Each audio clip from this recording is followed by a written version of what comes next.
साथियों नमस्ते। तो आज हम प्रश्नावली 3.1 के प्रश्न करेंगे और इससे पहले के जितने भी वीडियोस है वो सारे मैंने प्लेलिस्ट में डाल दिए हैं। तो आप प्लेलिस्ट में जाओ और सारे वीडियोस जो है आराम से देखो हम यहाँ पर जो प्रश्नावली कर रहे हैं वो हमारे नए सेशन की वीडियो है, यानी जो हमारा नया सेशन शुरू हुआ है 2023-24, ठीक है। तो उसमें हमारे सिलेबस में 30% की कटौती हुई थी, तो उसके अकॉर्डिंग जो है मैं ये वापस वीडियो बना रहा हूँ। और इसकी जो प्लेलिस्ट है वो मैंने नई प्लेलिस्ट बनाई है ना। तो आप नई प्लेलिस्ट देखना, उसमें वो सारी वीडियोज़ है जो अपने कोर्स के अनुसार है। तो यहाँ पर पहला प्रश्न है, यहाँ कुछ आकृतियाँ दी गई है। यहाँ पर टोटल हमें 6 आकृतियाँ दी है। अब इन 6 आकृतियों का हमें क्या करना है, तो प्रत्येक का वर्गीकरण निम्नलिखित आधार पर कीजिए। तो यहाँ पर ये जो 6 फिगर है इसमें से हमें बताना है कि कौन कौन से जो हमारे पास यहाँ पर फिगर है, आकृतियाँ हैं, वो साधारण वक्र की है, कौन सी आकृतियाँ साधारण बंद वक्र की है। तो इस प्रकार से हमें इसको वर्गीकृत करना है। इसके लिए हमें क्या आना चाहिए, तो इसके लिए हमें ये पता होना चाहिए कि ये साधारण वक्र होता क्या है ना। तो पहले हम ये समझते हैं कि ये साधारण वक्र क्या होता है। तो देखो, साधारण वक्र हमेशा वो होते हैं जब हम किसी एक कागज़ पर या प्लेन पर पेन रखते हैं और बिना पेन को उठाए कोई भी आकृति हम बनाते हैं, ठीक है, तो उसे हम कहते हैं साधारण वक्र, ठीक है। और वापस जब मैं पेन उठाकर कोई आकृति बनाता हूँ तो ये पूरी आकृति हमारी साधारण वक्र नहीं होगी। यानी कि साधारण वक्र में जब आप पेन रखते हो तो आप जो भी आकृति बनाते हो, है ना, तो वो एक में ही बन जानी चाहिए, पेन आपको उठाने की ज़रूरत नहीं पड़नी चाहिए। तो वो हमारा साधारण वक्र होगा। अब इनमें देखो, इन 6 में हम कौन कौन सी आकृति ऐसी है जो हम एक बार में बना सकते हैं। तो देखो, ये पहली आकृति है ना, ये हमारा क्या हो गया, साधारण वक्र हो गया। तो इसका उत्तर हो गया, ये पहली आकृति साधारण वक्र है। इसको मैं बिना पेन उठाए एक बार में बना सकता हूँ। दूसरी वाली को भी बना सकता हूँ, तीसरी वाली को मैं नहीं बना सकता। क्यों नहीं बना सकता, जैसे तीसरी वाली अगर आकृति बनाऊंगा मैं, तो पहले तो ये आकृति बनेगी, फिर मुझे पेन उठाकर दूसरा गोला इसके ऊपर बनाना पड़ेगा। इसका मतलब मुझे इसमें पेन उठाना पड़ रहा है, यानी ये हमारा साधारण वक्र नहीं हो सकता। इसमें भी हमें पेन उठाना पड़ेगा, तो ये भी हमारा साधारण वक्र नहीं होगा। इसको हम एक बार में बना सकते हैं, है ना। तो 5वीं हमारी क्या हो गई, साधारण वक्र हो गई। ये जो 6वीं आकृति है ये भी हमारी क्या होगी, साधारण वक्र होगी, एक बार में बना सकते। फिर 7 को भी बना सकते, लेकिन 8 को हम नहीं बना सकते। क्यों, इसमें क्या करना पड़ेगा, जैसे मैंने ये एक गोला लगाया, ठीक है, मान लो इसको मैंने बिना उठाए यूँ लाया, लेकिन अगली वाली को तो हमें ऐसे उठाकर गोला बनाना ही पड़ेगा, है ना। जैसे ये गोला बनाया, फिर नीचे जाना पड़ेगा, फिर ये गोला बनाना पड़ेगा। तो इसमें हमारा पेन उठ रहा है, तो ये भी हमारा क्या है, साधारण वक्र नहीं है। फिर बी देखो, बी है साधारण बंद वक्र, यानी साधारण वक्र भी हो और उसके साथ बंद भी हो। जैसे साधारण वक्र में 2 आकृतियां बना सकता हूँ, एक तो बिना पेन उठाए ये वाली आकृति मैंने बनाई, तो ये मेरा साधारण वक्र हो गया। और दूसरी मैंने मान लो ये आकृति बनाई, लेकिन ये बंद है और ये खुली है। तो हमें बंद जो आकृतियाँ है वो बतानी है कि इनमें से कौन कौन सी है। तो सबसे पहले देखो, साधारण बंद वक्र हमारे 1, 2, 5, 6, 7 है। अब इसमें बंद कौन कौन सा है, देखो, पहला बंद है तो ये हमारा उत्तर होगा, दूसरा भी बंद है, ये हमारा उत्तर होगा, पांचवा भी बंद है, तो ये भी हमारा उत्तर है, 6 भी बंद है और 7 भी बंद है। तो ये हमारा क्या हो गया, साधारण बंद वक्र भी यही आंसर हो जाएंगे जो साधारण वक्र के हैं। फिर इसके बाद आता है बहुभुज। तो देखो, बहुभुज क्या होता है, बहुभुज भी एक साधारण बंद वक्र ही होता है, साधारण बंद वक्र ही होता है, लेकिन उसमें भुजाएं होती है ना। भुजाओं का मतलब सीधी लाइनें, सीधी रेखाएं जो होती हैं उनको हम भुजा बोलते हैं, लाइन सेगमेंट, या फिर इसे रेखाखंड भी बोलते हैं। जैसे अगर मैं 3 भुजा लूँ तो 3 भुजाओं से बनी बंद आकृति को हम क्या कहते हैं, त्रिभुज। 4 भुजाओं से बनी बंद आकृति को हम क्या कहते हैं, चतुर्भुज, है ना। तो ये हमारे क्या हो गए, सब बहुभुज हो गए, ठीक है। इनकी विशेषता क्या होती है, इनमें भुजाएं होती है, यानी कि रेखाखंड होते हैं। इसमें ऐसे यूं वक्र नहीं होता, ठीक है, ऐसा शेप नहीं आता वृत्त के जैसा। तो यहाँ पर देखो कौन कौन से है जो बहुभुज होंगे। देखो, इसमें 1, 2, 3, 4 और 5 भुजाएं हैं। इसका मतलब ये हमारा बहुभुज है, क्योंकि इसमें भुजाएं हैं। इसमें भी 4 भुजा है, तो ये भी हमारा क्या है, बहुभुज है। लेकिन इसमें भुजाएं नहीं है, तो ये बहुभुज नहीं हो सकता। ये देखो, यहाँ पर आप कहोगे सर इसमें सीधी लाइनें भुजाएं हैं, ठीक है, तो ये हमारा क्या होगा, बहुभुज होगा। तो देखो, कुछ लोगों ने यहाँ पर इसको बहुभुज बताया है और कुछ ने यहाँ पर इसको बहुभुज नहीं बताया है। ठीक है। लेकिन बहुभुज में वास्तव में क्या होती है, एक भुजा होती है।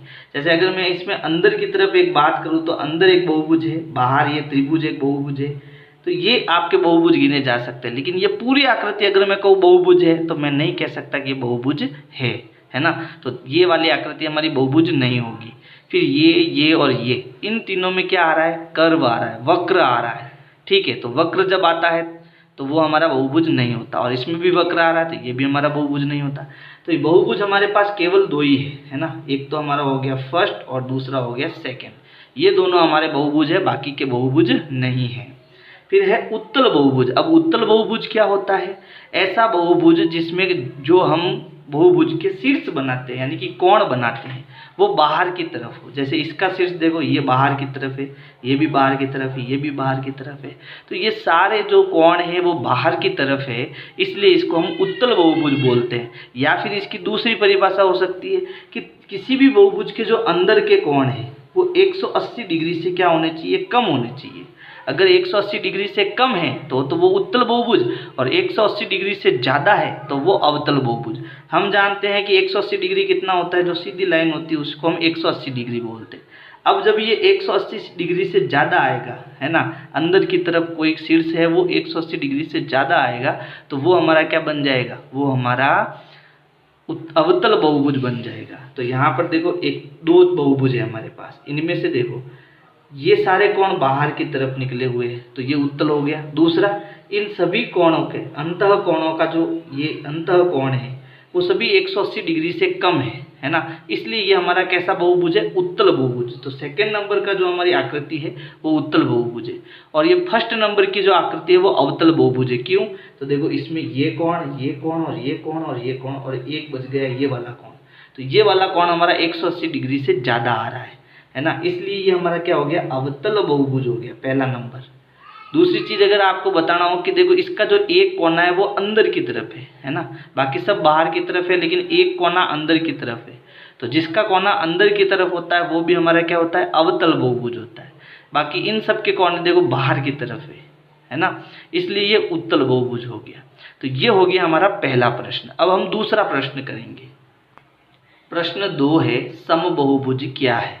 तो समबहुभुज की परिभाषा होती है, जिस बहुभुज की सभी भुजाएं तथा कोण समान होते हैं समबहुभुज कहलाता है ना।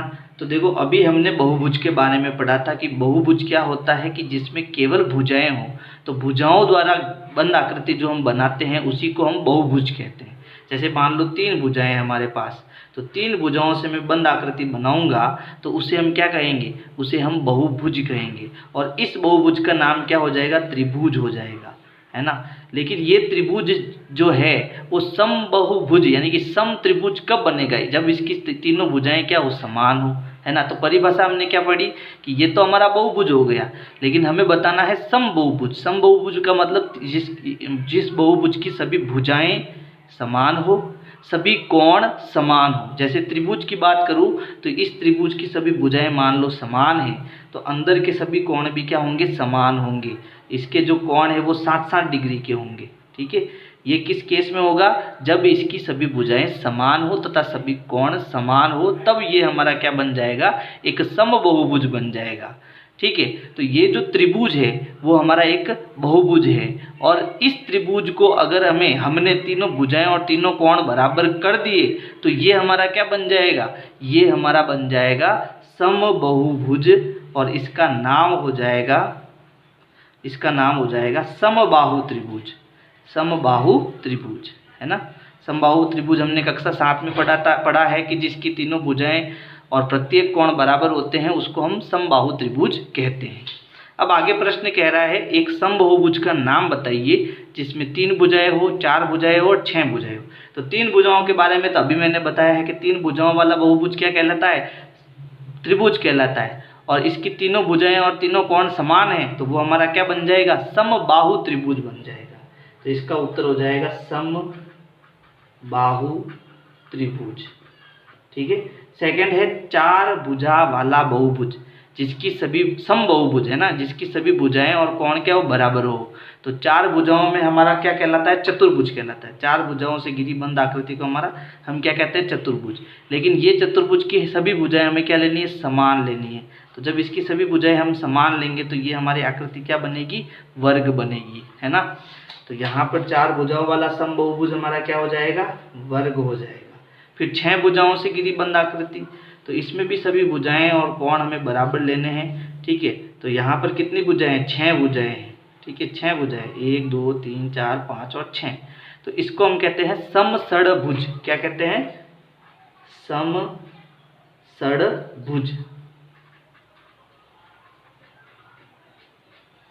तो इस प्रकार से हमें प्रश्न संख्या 2 करना है। तो अब आपके जो 3.1 में है उसमें केवल 2 प्रश्न है, एक तो पहला और दूसरा, ठीक है। बाकी सारे प्रश्न इसमें से हटा दिए हैं। तो आज के लिए इतना ही, थैंक यू।